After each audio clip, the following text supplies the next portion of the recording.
ဟေးငါမပြောချင်ဘူးမပြောချင်နေပြောရအောင်မယ်လမ်းတွားရင်နဲ့လူတယောက်ကအကူကြီးလေးတစ်ခုတွေ့လိုက်ရင်ကျေးဇူးပါ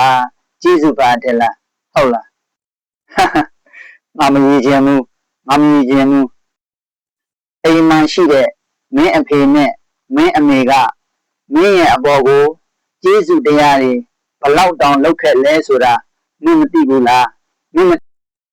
ကျေးဇူးကြီးမားကျေးဇူးများစွာလုပ်ပေးတဲ့အဖေနဲ့အမေကိုကြကျေးဇူးပါဖေကျေးဇူးပါမေလို့ဒီတရွယ်ထိမင်းဘယ်နှကြိမ်ဘယ်နှခါပြောခဲ့ပြီလဲဆိုတာနောက်ကြောင်းတွေကိုပြန်စဉ်းစားကြည့်အောင်လောကလူသားတတ္တဝါမှန်သမျှရာအားလုံးတို့ဟာ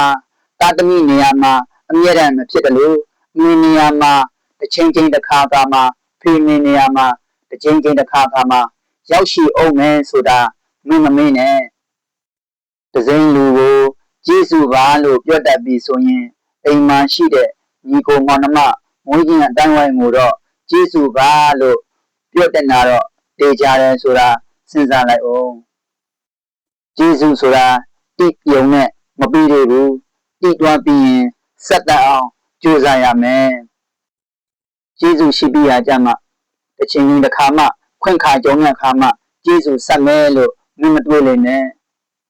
အခွင့်အခါဆိုတာအမြဲတမ်းမကြုံလို့အစဉ်ပြေမှုနဲ့အမြဲတမ်းမရှိနေဘူးငါလည်းတူတူပါပဲကျေးဇူးတရားကိုတည်တတ်ပေမဲ့လူဆိုတာအမြဲတမ်းလိုအပ်ချက်ရှိနေတဲ့ငါလည်းထို့တူပါပဲမိဘကျေးဇူးဆက်ရလို့ကျင့်နေတယ်လို့ထပ်ပြီးဆက်နိုင်အောင်လည်းအမြဲတမ်းကြိုးစားနေစေပါကိုယ့်ရဲ့ဘဝကိုတိုးတက်ကြောင်းကြိုးစားရင်းနဲ့မွေးမြူကျေးဇူး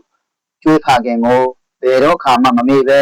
အမြဲတမ်းထားဝစဉ်ကြိုးစားအားထုတ်ဓမ္မအာဇီဝအလုပ်တွေနဲ့ကြိုးစားရင်းနဲ့ပဲမိဘနှစ်ပါးကိုကျေးဇူးဆက်နေပါမယ်